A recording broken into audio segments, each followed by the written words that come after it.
Thousands of people in Lagos are homeless after their houses in the waterfront informal settlement Makoko were demolished by the government. Africa is a land of mysteries and mind-blowing discoveries. This combination of things that we haven't seen elsewhere in the fossil record. It's really unique in its combination. There are some features that we never see anywhere else. From a hidden cave holding an unknown human species to a village where humans and crocodiles live in harmony, and deserts marked by strange, perfectly shaped fairy circles, the continent is full of secrets you won't see anywhere else. Join us as we explore the craziest things you can only see in Africa. Homo naledi. In 2013, scientists faced an unusual problem. They needed researchers small enough to squeeze through cave passages barely wider than a mailbox. What they found inside changed everything. A previously unknown human species with brains a third the size of ours, yet capable of complex burial rituals. The discovery was made deep within a remote chamber of the Rising Star cave system in South Africa. The fossils include 737 individual elements, ranging from skulls and jaws to ribs, teeth, limbs, and inner ear bones. They represent old adults, young adults, and infants of both sexes.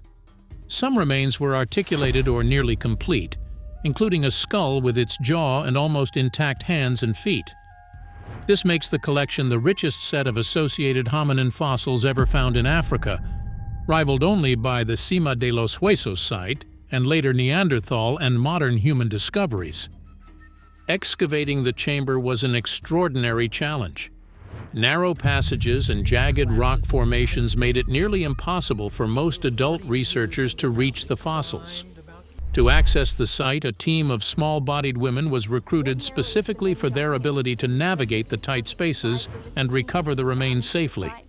The bones reveal a striking mix of primitive and advanced traits. The hands and feet suggest the species could manipulate objects with precision, while its small brain, about one-third the size of a modern human's, challenged long-held assumptions about intelligence. Despite this, the evidence points to complex behavior and social organization unlike anything expected from such a small-brained hominin. Radiometric dating places Homo naledi between 236 and 335,000 years ago, though the exact timeline remains uncertain. This timeline means Homo naledi lived alongside early Homo sapiens in Africa. Two different human species coexisting, possibly even encountering each other. One of the greatest mysteries remains how so many individuals ended up deep inside the cave. Some scientists suggest deliberate body placement, while others propose a deadly natural trap. Whatever the explanation, parts of the story may never be fully known. Town of crocodiles. Children play in water while crocodiles swim past them. Villagers walk between animals that could kill with one bite. In Bazoule, Burkina Faso, what should be deadly is daily life. Humans and crocodiles have coexisted peacefully for centuries. Here, crocodiles do not hunt humans, and villagers go about their routines as if nothing is unusual. Researchers who have visited the village to study the animals have been struck by their calm behavior. The crocodiles move through the water without aggression, even when children are nearby. The key to this peaceful coexistence lies in years of careful conditioning. Villagers feed the crocodiles regularly, offering fish, chicken, and other favored foods. Because reptiles can go months without eating, this consistent feeding reduces their need to hunt. Over time, the animals have learned that humans are not a threat and that interaction brings food rather than danger. Residents also view the crocodiles as sacred. They believe the animals protect the village and embody ancestral spirits. According to local tradition, this bond dates back to the 15th century, when crocodiles are said to have guided the community through a devastating drought. Since then, trust has been passed down through generations, and children swim in the same waters without fear. This relationship is celebrated through Kum Lakra, a local festival that honors the sacred crocodiles. During the ceremony, villagers offer prayers and gifts, asking for health, prosperity, and the continued protection of both the people and the animals. Desert Fairy Circle.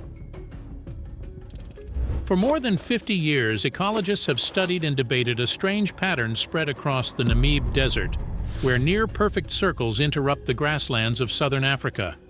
Known as fairy circles, these formations stretch across roughly 1,100 miles of dry terrain and appear as round patches where grass is thin or completely absent. Their size, scale, and consistency make them one of the most unusual natural patterns ever documented on the African continent. Over time, scientists proposed many explanations for how these circles form. One theory claimed termites were destroying grass roots from below, while another suggested the pattern emerged from how desert grasses evolved to survive extreme dryness. For decades, evidence supported parts of both ideas, but neither fully explained what was happening. A recent study led by Stefan Getzen, an ecologist at the University of Göttingen in Germany, now sheds light on a mystery that has puzzled African ecology for generations. The research shows that fairy circles are defined not just by their empty centers, but by the thick, healthy grasses forming a sharp ring around each one. Data collected across multiple rainfall seasons revealed a consistent and unexpected pattern. Water inside the circles drained rapidly, even though no grass was present to use it, while the grasses along the edges remained strong and well supplied. The answer is surprisingly competitive. Grasses at the circle's edge pull moisture from the center toward themselves, creating a dead zone inside. Any grass trying to grow in the center is starved of water and dies, while the outer ring thrives. The bare center becomes a water reservoir that feeds only the plants surrounding it. To track this process, researchers installed 12 soil moisture sensors at regular intervals between two fairy circles, all placed at the same depth. The sensors continuously recorded water movement through the soil, confirming that moisture consistently flowed from the center toward the outer ring. The circular shape itself is a key part of this system. A round formation allows each plant along the edge to access shared water efficiently while limiting competition. Any other shape would spread the same plants over a longer boundary, reducing the amount of water available to each one. In simple geometric terms, the circle is the most efficient shape for survival in an environment with scarce water. Although this system prevents growth in the center, it significantly improves the survival chances of the grasses along the edges. Similar self-organized patterns exist in other dry regions of the world, but the scale and clarity of this process in the African desert make it especially striking. World's darkest river. Lower your hand into the Rukwa River and it vanishes, not in deep water, but inches below the surface. This is the darkest river on Earth, so black that light dies before penetrating even a few inches. At its mouth, the Rukwa is about half a kilometer wide and carries an average flow far greater than that of the Rhine. Yet it remains largely unknown outside Africa. For the people who live along its banks, the river's color is a normal part of daily life.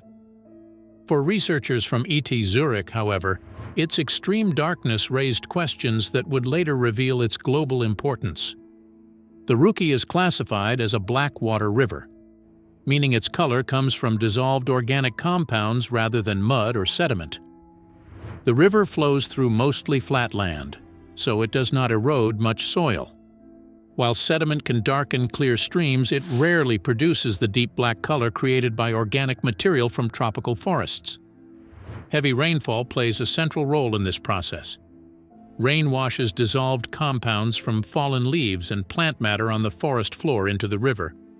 During the rainy season, large areas flood and remain underwater for weeks, allowing even more organic material to leach into the water and intensify the river's dark appearance.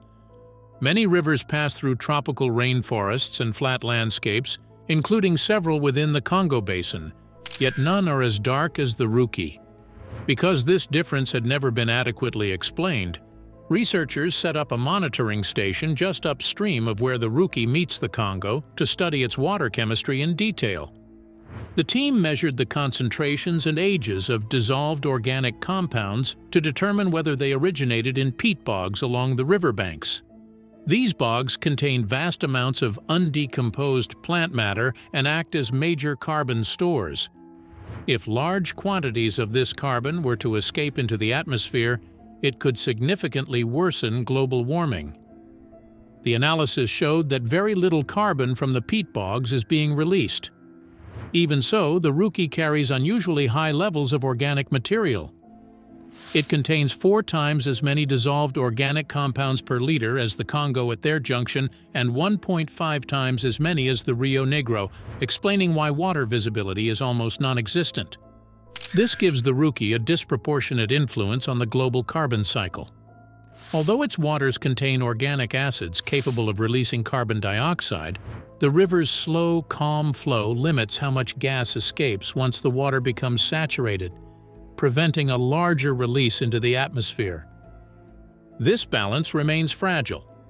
Increased farming, lower dry season water levels, longer exposure of peat bogs to air, or more turbulent flows during heavy rains could all disrupt the system and alter how carbon moves through the river. Across the Congo Basin, environmental changes pose serious global risks, and this research shows that the Rukwa is especially significant. Despite making up only about 5% of the basin by area and 9% by water flow, the river accounts for roughly 1/5 of the dissolved organic compounds carried through the system. Makoko. Situated on the Lagos mainland, Makoko is a sprawling, low-income community divided between water and land. Its origins trace back to the 18th century when it began as a small fishing village. Over the centuries, thousands of people have settled here, though the official population remains unknown because Makoko is largely unrecognized by the government. The houses on water are simple wooden structures built on stilts driven deep into the lagoon. Each home shelters 6 to 10 people, and most are rented. The lagoon averages 5 feet in depth, with water weaving between homes like streets. Canoes move along these channels, carrying children to school, residents to work, and fishermen to their nets. Canoes also serve as floating shops, where women sell food, water, and household goods. The local economy revolves around fishing, salt making, sand dredging, firewood, and sawmills. Estimates of Makoko's population vary. The village chief on land estimates that around 400,000 people live across both land and water, while the World Bank counts just over 85,000 on land. No official census exists for those living on water, as the settlement is considered illegal. Most residents trace their roots to the Egun tribe from the Republic of Benin and the coastal town of Badagry in Lagos State. Life in Makoko is challenging. The community lacks electricity, schools, and healthcare clinics. Sanitation is minimal, with about 15 households sharing a communal latrine, and wastewater, trash, and kitchen refuse often dumped directly into the water. Residents obtain drinking water in 2 ways: purchasing it from vendors or collecting it from large plastic tanks scattered throughout the settlement. The local government provides some tanks. Others are privately owned and sold as a commodity. These tanks are connected to boreholes or underground pipes. Despite these conditions, the community largely polices itself. Police presence is rare, and residents report low crime rates. Fertility is high, while literacy is low.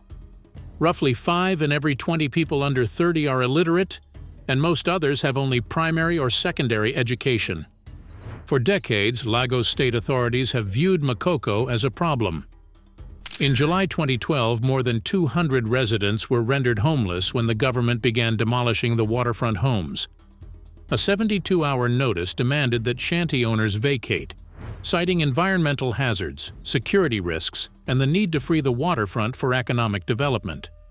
Workers, armed with machetes, cut down wooden stilts, leaving residents with no alternative housing. The demolition was halted after 5 days, following the shooting of a community leader by police. With only days to prepare, displaced residents relied on neighbors for shelter, lived with their families and belongings in canoes, or rebuilt homes within 100 meters of power cables. The government argued that the water settlements were unsafe, vulnerable to flooding, thunderstorms, rising water levels, and the electricity lines running above the homes. Environmental concerns, including waste dumped into the lagoon and the disorderly growth of the settlement, reinforced the state's push for demolition. Authorities also framed Makoko as an obstacle to Lagos's ambition of becoming a megacity, with its waterfront seen as prime land for future development. While officials suggested relocating residents living on land, those on water were offered no alternative. In August 2012, the government proposed Agboa in Ikorodu, northeast of Lagos, as a relocation site. The community rejected this, explaining that life on the water is essential to their trade and survival. Fishing sustains Makoko and feeds the city, with seafood markets like Makoko Asegere selling croakers, barracudas, red snapper, prawns, and crabs at affordable prices. Makoko has resisted being erased. Residents continue to appeal to the government, pushing for development rather than demolition, and striving to preserve both their homes and their way of life on the water. Dinosaur unearthed in Zimbabwe. In the remote wilderness of Zimbabwe, a team of scientists made a discovery that reshaped the understanding of Africa's prehistoric past. During expeditions in 2017 and 2019, they uncovered the remains of Mbirosaurus rathi, the oldest known dinosaur from the continent, dating back more than 230 million years. This small herbivore measured roughly 6 feet in length and weighed around 60 pounds. Its slender neck allowed it to reach vegetation that lay beyond the grasp of many other animals, pointing to a specialized feeding strategy. Classified as a sauropodomorph, a distant relative of the later giant sauropods, Mbirosaurus likely moved on 4 legs and offers scientists a rare glimpse into the earliest stages of dinosaur evolution in Africa. The name Mbirosaurus comes from the Shona language, honoring the region where the fossils were found. The species name, Rathi, recognizes the paleontologist Michael Roth, who first identified fossils in the area. Today, the nearly complete skeleton is preserved in a museum in Bulawayo, southern Zimbabwe. Electric stones. At first, the video seemed impossible. Rocks producing electricity. Many viewers dismissed them as fake, but as more footage appeared online, the phenomenon became harder to ignore. In one clip, a simple light bulb lit up when wires were attached to a rock. Moving the cables made the bulb shine even brighter. Another showed 2 rocks striking each other, sending tiny sparks into the air. While some viral videos exaggerate coltan's properties, the mineral does create friction sparks due to its metallic content, and when processed into tantalum, it stores electrical charge in nearly every electronic device on Earth. Experts later identified the mineral as coltan, a dull metallic ore with a critical role in modern technology. When processed, it yields tantalum, a material that resists heat and reliably stores electrical charge. This single property makes it indispensable to cell phones, laptops, electric cars, 5G networks, and renewable energy systems.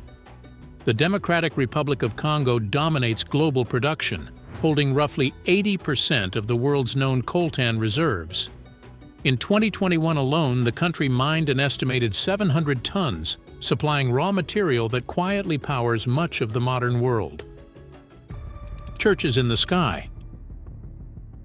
In Ethiopia, early churches and monasteries were often built in seemingly impossible locations, perched on cliffs or carved entirely from solid rock. One of the most striking examples is Abuna Yamata Gu, a 5th century church in Tigray. It clings to the side of a vertical rock spire, 650 feet above the valley floor. Reaching it involves a precarious climb along narrow ledges, crossing a rickety log bridge, and scaling a sheer 19-foot rock wall. The church was founded by Abuna Yamata, one of the 9 saints, who chose the remote site for meditation and worship. Inside, vibrant frescoes cover the walls, while priests guard ancient manuscripts, including goatskin Bibles with hand-drawn illustrations and ornate calligraphy. Even the church bell is unusual. 2 stones hanging halfway up the cliff signal the time for worship. Equally remarkable is the Debris Damo Monastery, founded in the 6th century by Abba Aragawi, another of the 9 saints. It sits atop a flat-topped mountain and is accessible only by climbing a sheer 50-foot cliff using a rope. The monastery houses Ethiopia's earliest surviving church, and a valuable collection of manuscripts. Nearby, a grotto where Aragawi is believed to have vanished serves as a spiritual focal point, while modern churches have been built in front of it. Other cliffside sites include the churches of Daniel Korkor and Mariam Korkor, where priests perform rituals on narrow ledges, and Petros and Paulos in the Geralta Range, where only the sanctuary is cut from rock. At the same time, the rest of the building extends onto a ledge. Visitors once scaled the cliffs using handholds and footholds, a climb now replaced by a fragile wooden ladder. The okapi.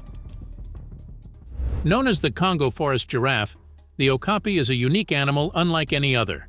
Its legs are marked with zebra-like stripes, yet it is not related to zebras. Instead, it is the closest living relative of the giraffe. An adult okapi stands about 4.5 feet tall at the shoulder and can weigh up to 770 pounds. Its long neck and large, flexible ears help it detect predators, while its reddish-brown fur blends seamlessly with the forest's shadows.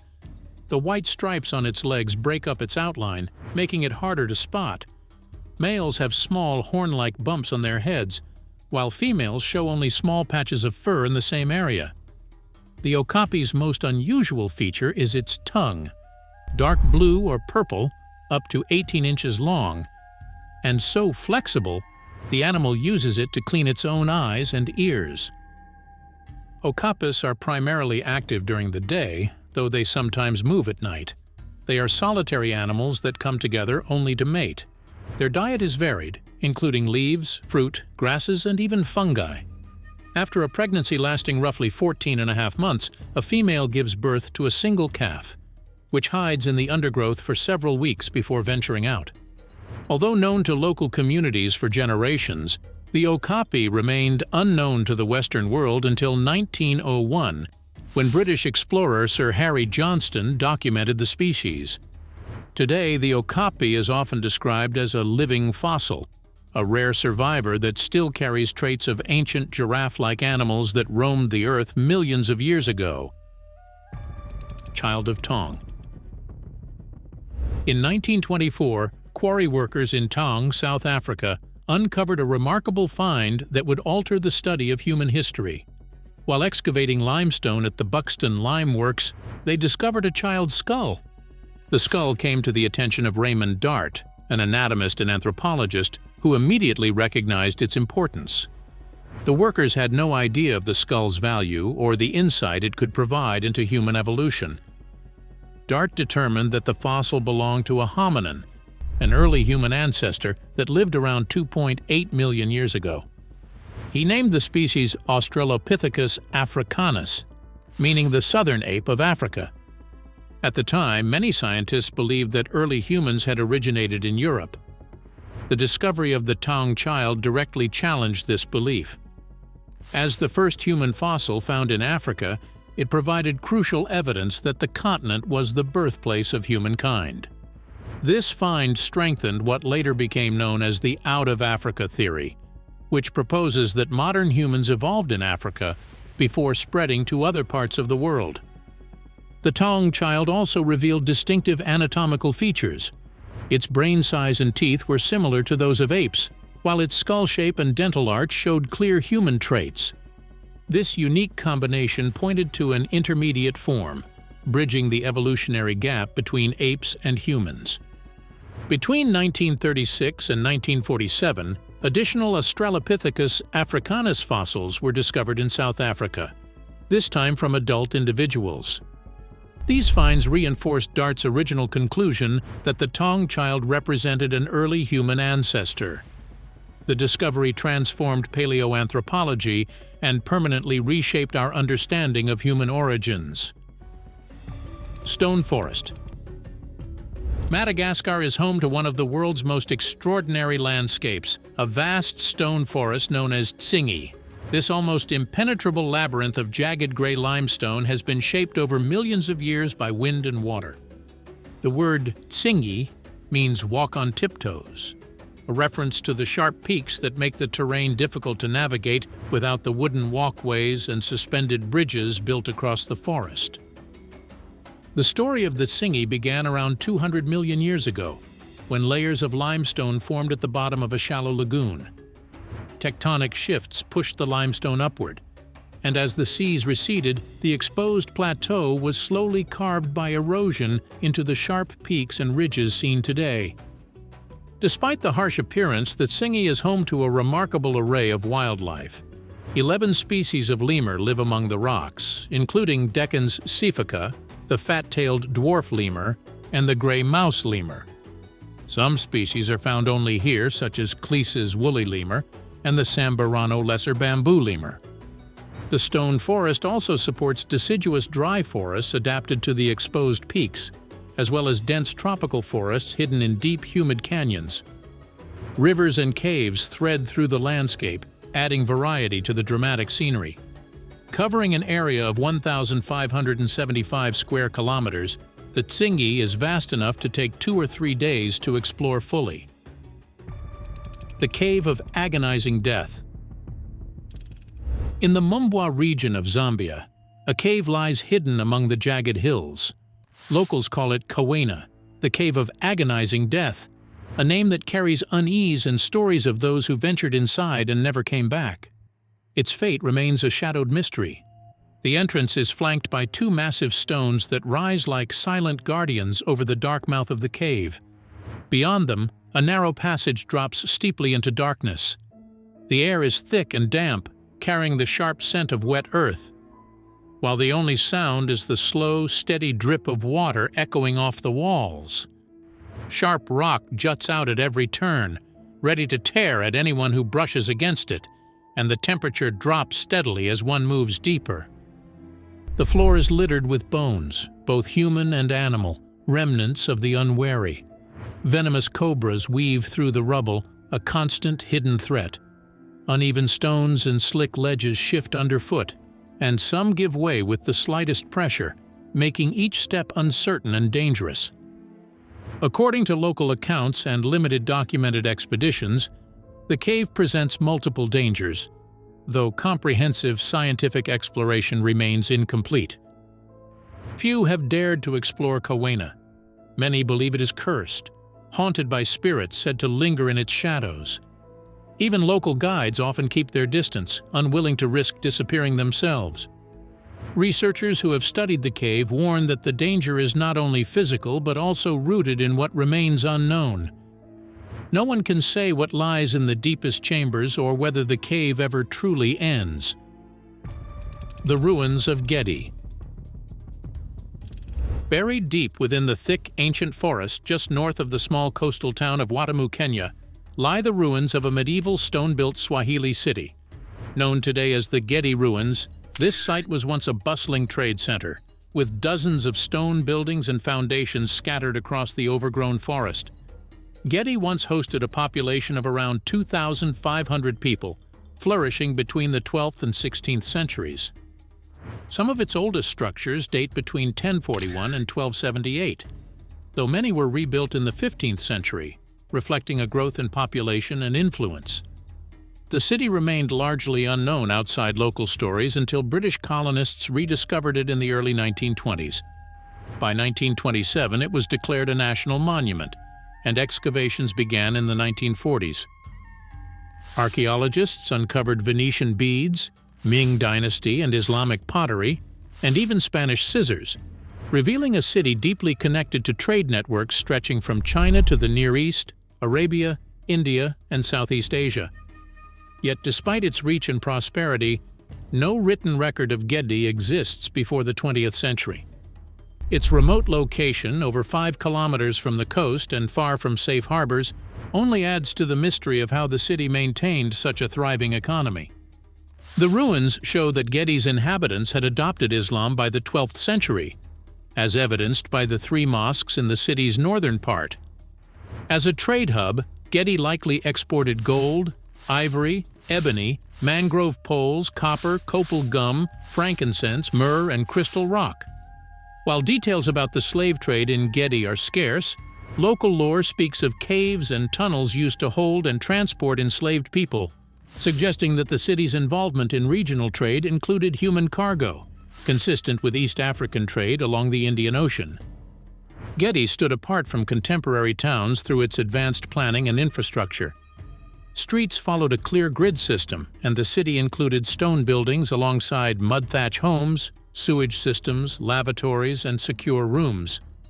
A sheikh's palace and the mosques occupied the inner city, while middle-class and poorer residents lived progressively farther out, revealing a clear class division. The city's economy combined agriculture, livestock, horticulture, and trade, forming a diverse and self-sustaining community. Two walls once divided Gedi, with an outer wall surrounding most dwellings and an inner wall protecting the mosques and elite residences.